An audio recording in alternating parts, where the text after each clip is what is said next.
What's going on, fellow weebs? Today we got My Happy Marriage episode 3, which came out last night.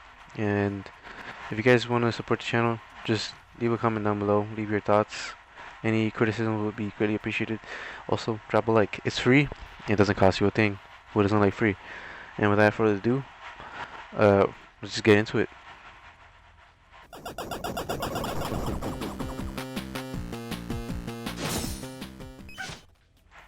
So once again, episode 3 begins where we left off, with them enjoying a meal, which is Lord Kudo and Mio, protagonist. Also, Lord Kudo asks Mio how she spends her day, what she does all day. Surely she doesn't just spend her whole time cooking, which is basically the words that come out of his mouth. And Mio responds by saying, Miss Yuri, which is the maid, lends her basically some comic books so she can read, or not comic books, but like magazines. And she ends up sewing the rest of the day because it's shown that she has a really horrible kimono that she ends up sewing the rest of the day. I don't even know if I took a picture of that. That should have been something I should have taken a picture of. Sadly, I don't think I do. We'll find out later. Anyways, Kudo going to town, offers her to come with. You know, she can if she wants anything, if she needs anything, basically he'll just buy it for her. If she needs it. Mio saying no, there's no reason for her to go because she would just be a nuisance and get in his way, and obviously just being depressed because of how her family treated her. Again, if you haven't seen the previous videos, I recommend that. So basically, long story short, her mother ends up dying, and his father ends up marrying some other woman, and obviously the stepmother and the step sister end up being just treated her horrible, basically. And so does the father after a while, after her not having any powers or gifts, which in this show, I forgot exactly what they're called. I think it's foresight.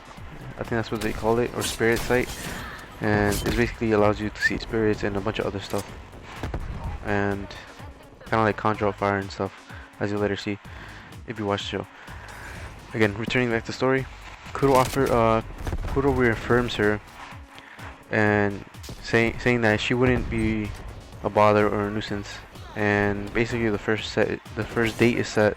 Yuri checks up on Mio the next morning, again the maid, and basically just says like, here's a mirror for you, like, you know, presenting her stuff, and basically offers her to do some makeup so when she goes out. And Mio feels out of place in her new kimono, which is basically the, because she usually wears this raggedy one. It's all torn up and stuff, and she always resells it. Again, her family treating her nice. The only time they ever gave her a new kimono was when she was heading to her new fiance's house, which is this beautiful, like, you know, beautifully done. End up showing a picture of it later, so let's just move on. And she basically feels out of place. She feels like something this good or something this precious looking shouldn't be worn on me. It just looks out of place. And again, those feelings of her being mistreated in her house and how her family treats her just like emotionally scars her. So again, she just feels out of place. It's something even remotely like good for her. So Yuri ends up putting her makeup. Again, she's helping, making her look more fancy as it's her first time coming out. Again, they don't know that, but it is. Lord Kudo is in awe as soon as Mio was done, you know, with the makeup.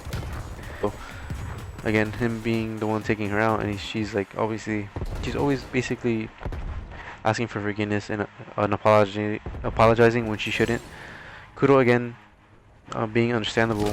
I mean, having some doubts of like, obviously, like, she's so different from any other fiance that she's had, and again, he has multiple fiancés which end up leaving him because apparently he's like this hard, like, it's like such an evil man apparently, which is why they sold her. Again, we'll come back to that in a few seconds.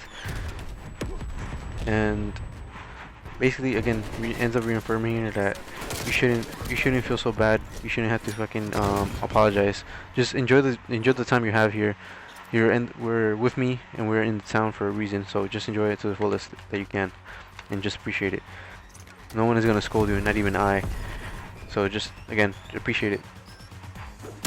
And Mio responds in her head saying, how could this man be called cold-hearted again, going back to how he had multiple fiancées and they all left, and all saying that he's a horrible man, he's cold-hearted. So again, we jump back to the father, where he's having a meeting with the love interest, a previous love interest of Mio, which wanted to save her from the predicament, which is Koji. Again, I'll show a picture. Koji was supposed to marry Mio because something that Mio has in her blood from her mother, which from the Usaba family, and basically they have like this heightened ability where they're able to sense. I'm trying to think of the words here. Like they're able to sense spirits and have like amazing abilities and supposed to be super strong. And if I remember correctly, they're supposed to have like the ability of reading people's minds, or maybe changing their minds in some form or way. So there's that. And Koji's father wants Mio for the Usaba abilities, which is again from her mother, like I just stated. Mio's father gave her away with the intent that Kuro abandons her, as he and her family has and he's not interested, and he says he's not interested whether she lives or dies. And again, I'll show a picture of that because it's really sad, man. Koji's father wanting the power, just kind of like, what's up with it? He kind of, at first I thought he was kind of on page because he knows he treats her horribly, but in the end of the day, at the end of the conversation, it just shows that he doesn't really care what happens to her at all. He's just more focused on the power that she can grab from Mio, again, or potential power, I should say. So Kia, which is a stepsister, again I'll show a picture, spies on the conversation that they're having, but ends up not being able to hear anything. So she ends up asking a maid that comes by, and obviously her not having any understanding of what's really going on, because the maid is, not supposed to really listen in. She's just there to serve them. She ends up being frustrated and acts like a spoiled brat. In comes Koji, again trying to defuse the situation from her yelling and being upset, and just offers her, let's go out. And again, she's just being bratty. And Kia, also knowing that Koji still likes Mio and has feelings for her, hopes that Mio ends up dead anytime now. So basically she says, this man is horrible, and I know Mio is gonna end up winding up dead any day now. And again, just shows how overall how horrible she is, even from the inside. So again, we cut away to Kuro and Mio again, and they're in some fabric store. I don't know what else to call it, but Kuro ends up picking out kimonos or fabrics to be made into kimonos, as Mio waits outside browsing some of the other kimonos and or fabrics. And it's later on shown that Mio is actually thinking of her mother, because her mother, if you don't know, in the first episode, she has a sakura tree in the house that they lived in before she ends up dying, and it was actually torn down after the father remarries. So all she had was a few things, and especially a comb that's shown in the beginning of the episode, which is broken and tattered. I'll show that. And so the tree was cut down, and the only thing that ends up reminding her of her mother is basically sakura trees, which she loved. So there's ends up being a fabric in particular that ends up having like sakura blossoms on it, which kind of catches her eye. And again, it just reminds her of her mother, which coincidentally Kuro ends up, it catches his eye as well, and he ends up ordering a sakura tree for her, which is the exact same type that she wanted, unknowingly, of course, because they were in a separate room. But it's great that it happens that way, so it's good for her. Again, while eating, Kuro suggests that their next step would be marriage, and Mio is actually in distraught. Like she has like this horrible sense in her, because again, she doesn't have any abilities, and she feels like if she ends up telling him, then Kuro won't love her anymore, and it just won't, it won't work out. So she ends up just thinking like, I'll suffer the consequences once that time comes, whenever I have to tell him the truth. for now, I just want to keep writing this out, like this happy feeling that she's getting, like she's able to enjoy at least something. And you know, she ends up realizing she has a little bit of feelings for Kuro, and Kuro as well, actually like being in awe with her beauty once again. And you know, he just sees that there's something in her, whether it's like her rough upbringing, which he's not too sure of yet, but we'll come back to that later. And just knowing that she's completely a different girl than anyone else he's ever met. Kuro again gives her a new comb, which is coincidentally a sign of a proposal, which the maid actually ends up revealing. But he's saying nah, she's just looking way too into it, and just bought her a comb. Again, like, and Yuri is actually in full support, saying that she's way different from anyone else, and I fully support you guys, and I'll try to help as much as I can. Obviously, the maid being on Mia's side, obviously, since Mia is so hardworking. Again, her being a maid in her own house, or her family's house back then, and treated basically horrible, again like a maid. So she basically does all the cooking as well, and she tries to help Yuri with the cooking, sewing, anything else that needs help around the house, which is nice, again, because she's kind of getting old too, so it just ends up working out for her. But again, Kuro, it skips to the next day, and Kuro's private investigator, which she sent out to investigate her background, basically comes back and reaffirms everything that I just said, how she had an oppressive upbringing, how they treated her horribly, and you know, there had vindictive parents and the step parents who basically just treated her like absolute dog water shit, whatever you want to say.